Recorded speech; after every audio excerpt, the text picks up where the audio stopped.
maybe feasibility study, and we'll come back Kenya safe. So it's not a dangerous place as people think. Mogadishu is completely different. And in terms of relationship between the Somali people there and the Kenyans, how is it? Are there conflicts sometimes? Like it happens in Juba? No, that one I've never witnessed. I've never witnessed a conflict between Kenyans and Somalis working or doing business in Mogadishu. I think the Somali people and the Somali government has put checks and balances, and everybody is given equal opportunity. Whether you are a foreigner, whether you are local, I think they have equal. That one I've never witnessed. What about the language and cultural barriers? Yes, you know, language, they speak English just like us, apart from other languages like Arabic and maybe the Somali language. But most of them are able to speak English. And the culture, Somalis, most of the Somalis are Islamic. And if you understand how the Muslims behave, it's very easy to relate.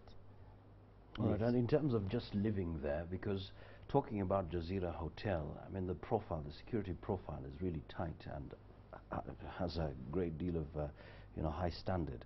But if you're living there, your children going to school and going to perhaps a shop here and there, how do they manage?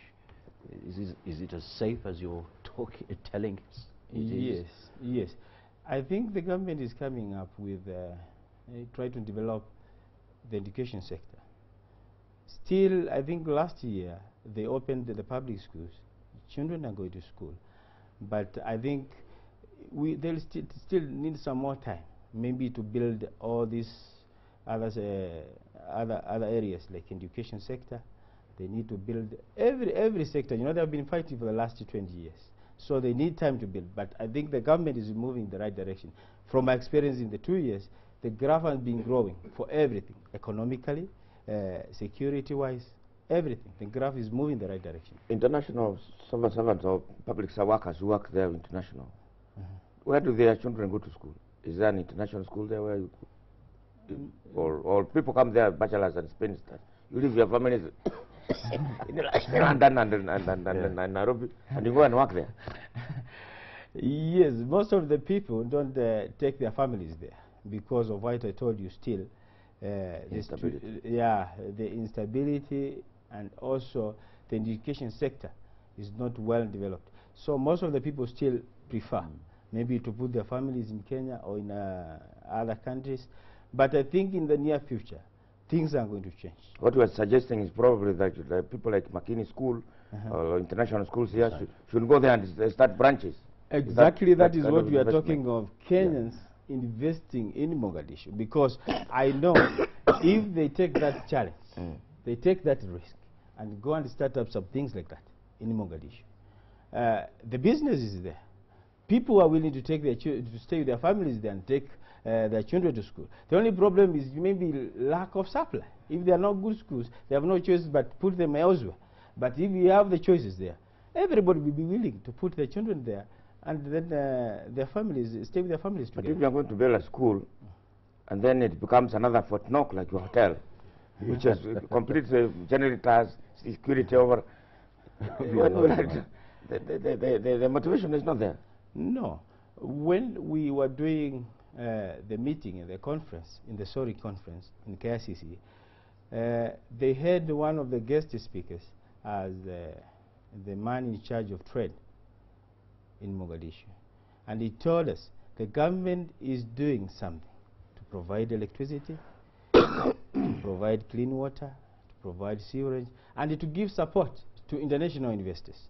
And actually, I have seen other countries sending investors to Mogadishu, or investors from other countries coming to Mogadishu, doing their feasibility studies. Some of them have already invested there. So I think it's just a matter of time. And also Kenyans will be moving there. Do you know of any Kenyans who are investing there? Yes. Or Kenyans or Kenyan Somalis? No, we still have most of the investment now, I think, is a partnership between the Somalis and the Kenyans.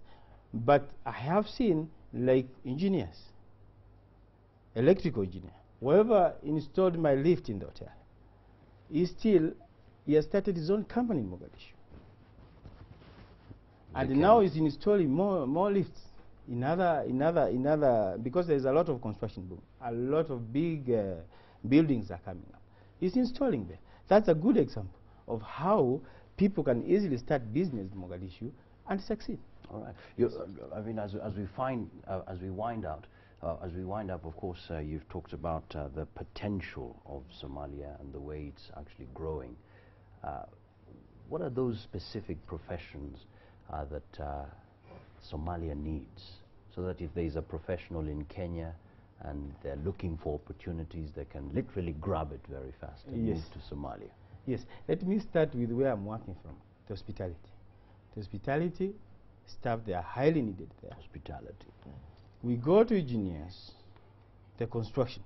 Anybody doing construction, he has something to do there. And I think because a lot of banking, banking sectors, they're starting things there. I think also professionals from the banking sector, they soon be able to be employed there. And I think when the economy grows, all the sectors grow. And because all these sectors, they need skilled manpower, I think, which I doubt Somalia has for now. A lot of people from Kenya, they'll be moving to Somalia, earning their living happily. So we need to watch that space. You are telling Equity Bank to go and open a branch in Mogadishu? I'm very sure Equity Bank will be coming. All right. There is no debate on that. Thank you so much. Talking to Justus Kasaulu, who's the general manager of Jazeera Palace Hotel. My name is Johnson Mokazi. I'm taking Joe. Of course, Justus Kasaulu, the general manager. All right. Thank you so much indeed. Let's meet tomorrow as God wills. All the best.